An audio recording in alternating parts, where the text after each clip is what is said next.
Welcome back to Simply Southern and another edition of Rural Roundup. To kick things off, we've lassoed a few accolades worthy of recognizing. The Wild Wild West was known for its cowboys, and so is the University of West Alabama. Well, cowboys and girls, that is. Congratulations to UWA's rodeo team. Back in June, the school's women's wrangling team won the College National Finals Rodeo Championship held in Casper, Wyoming. Additionally, 2 team members brought home individual awards.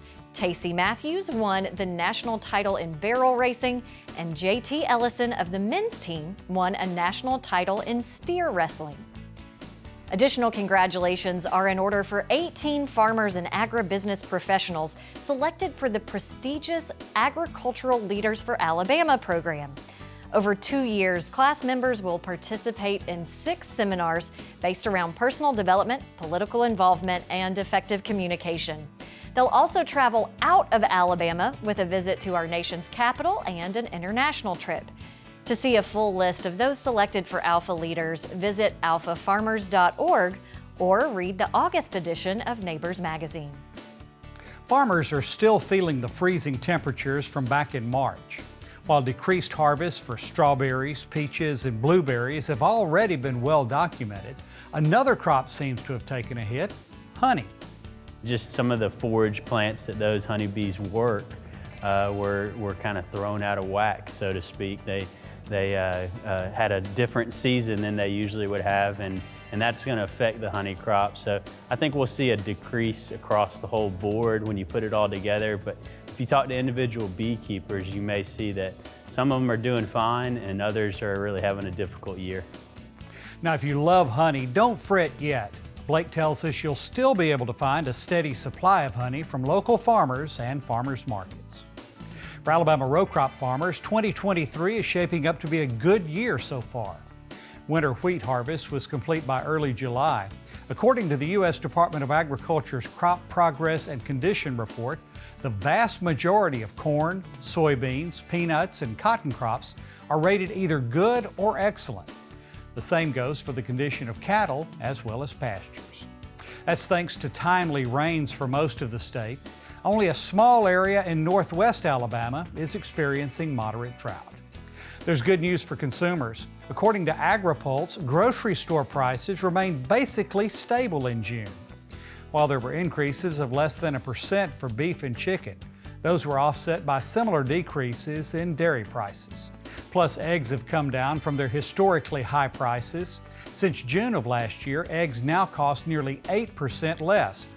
Now, AgriPulse does say that food prices overall are still 4.7% higher than they were a year ago, but that's still better than 2022 inflation, when we saw a 12% increase in supermarket costs. Y'all hang around. When we come back, Stacy Little is in the Southern Bite Kitchen, and he's sharing his secret ingredient for making sure your mashed potatoes are always creamy and flavorful.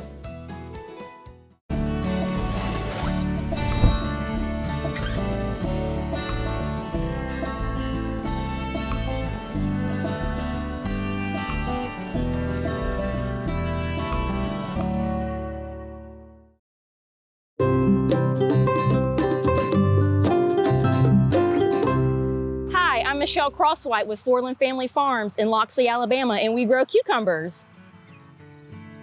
My family's been farming since 1925, and we've grown everything from potatoes to sweet corn, squash, tomatoes, watermelons. We have a satsuma orchard, we do peaches. We grow a little bit of everything.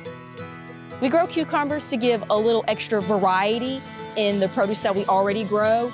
People love that, especially when it's local and it's seasonal. People come to look for local items, and cucumbers just happens to be one of those items people look for.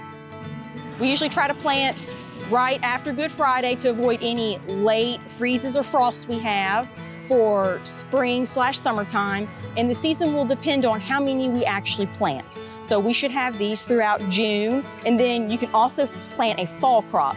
A lot of people don't know cucumbers come in different colors and shapes and sizes, and that interests a lot of people because at the store you only see green cucumbers.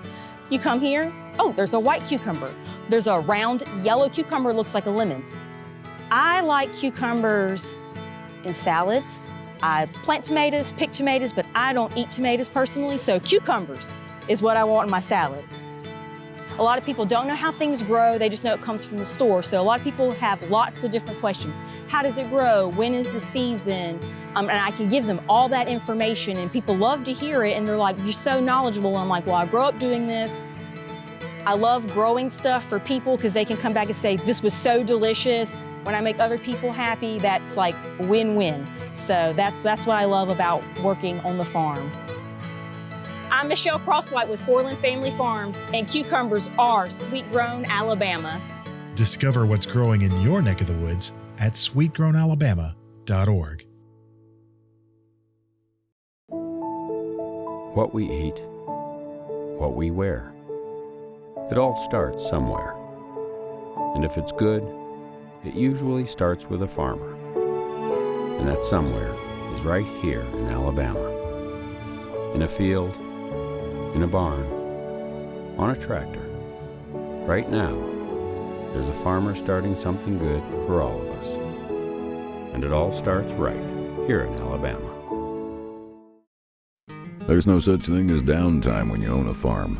This is your land. You tend it and try to get the most from it, no matter the weather or time of day. It's been that way for generations. And for generations, your local quality co-op store has been there for you, with a full range of agriculture supplies and services, from feed to fertilizer, seed to grain storage, and the right hardware for any application. You'll always find what you need, plus friendly, knowledgeable advice at your local quality co-op store. There's one near you. Alabama has a lot of forest land. In fact, the state ranks third in the U.S. for forested acres behind only Georgia and Oregon.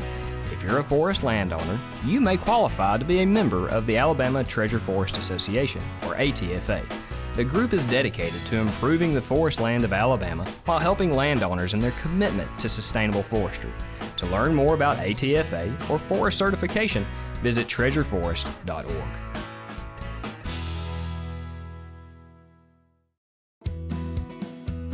For more Simply Southern, follow us on social media.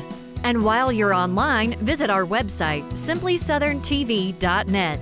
Simply Southern continues in a moment. Sweet-grown Alabama, we just saw it as such an amazing platform to be able to market for farmers and small Alabama businesses. Being a niche producer, a commercial mushroom laboratory, it's very important that we kind of get the word out about who we are. And Sweet Grown has been monumental in helping us do that.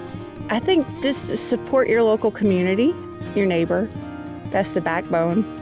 Discover what's growing in your neck of the woods at sweetgrownalabama.org.